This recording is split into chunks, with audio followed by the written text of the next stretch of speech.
For the last 4 months, I've been working on a Metroidvannia. It's based in a deep underground research facility where things have gone wrong, and it's up to this guy, who's totally not Mega Man, to fix it. Every week we've been focusing on small features to get the game into a playable state. We've got our player, of course, but we also have our enemies, our bosses, our collectibles, and inventory, NPCs who you can talk to and get side missions from. For the last 2 weeks, we've been working on Modifiers. I wanted a system that would allow you to add certain abilities and modifications to the player. This is an incredibly common feature in many Metroidvanias. Aria of Sorrow on the Game Boy Advance is a bit of an inspiration. It has a soul system, but there's also Hollow Knight with the charms and Silksong with the tools. I'm a big fan of the GBA Castlevania series, and I really like the way that Aria of Sorrows does this kind of system. In that game, you collect souls from enemies and add them to the player Soma to gain new offensive and defensive abilities, and I wanted to try and add something like this to our game. You see, as the player explores and fights enemies, he will be able to collect mods or mod chips to add to the suit to augment the way that he plays. I want to tie the secondary abilities to the system as well as some movement and offensive and defensive abilities. Say for example, you pick up a mod that allows you to rapid fire your attack, but it does slightly less damage. But hey, if you land all of the bullets, then it will do more overall. This kind of system is not really that hard to make on its own. We keep track of what we've collected in one array and what we have equipped in another array. When we equip something, we call a signal. I have this neat little trick with call V that allows me to pretty much call any signal in the signal manager, which,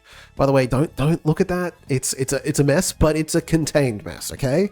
That's a lot of signals. Oh my goodness. Am I crazy for thinking that's just normal, right? Like, how else do people deal with that? However, the hard part is not making the system. No. The hard part is you have to make the modifier. And I've made a few to test out the system to make sure it's working properly, but you need to make way more for this game to feel complete. Silksong has 53 tools, Hollow Knight has 45 charms, and Aria of Sorrows has a massive 110 souls that you can collect. So, we've got our work cut out for us. Personally, I think anywhere between 20 to 40 would be okay for this size of game. Me and the chat started working on a list of different things that we can add to the game, and we organized them from easy, like just changing a variable, to hard, which would require adding an entirely new component. For example, a barrier that explodes when you take damage and pushes the enemy away. That's going to be hard to make. If you want to chip in an idea, you can join the streams on Monday, Wednesday, or Saturday at 6 AM Australian Eastern Standard Time. If you're on YouTube, don't forget to like and follow. It really helps the channel out. If you're on Twitch, give us a follow. Let's get started on these mods.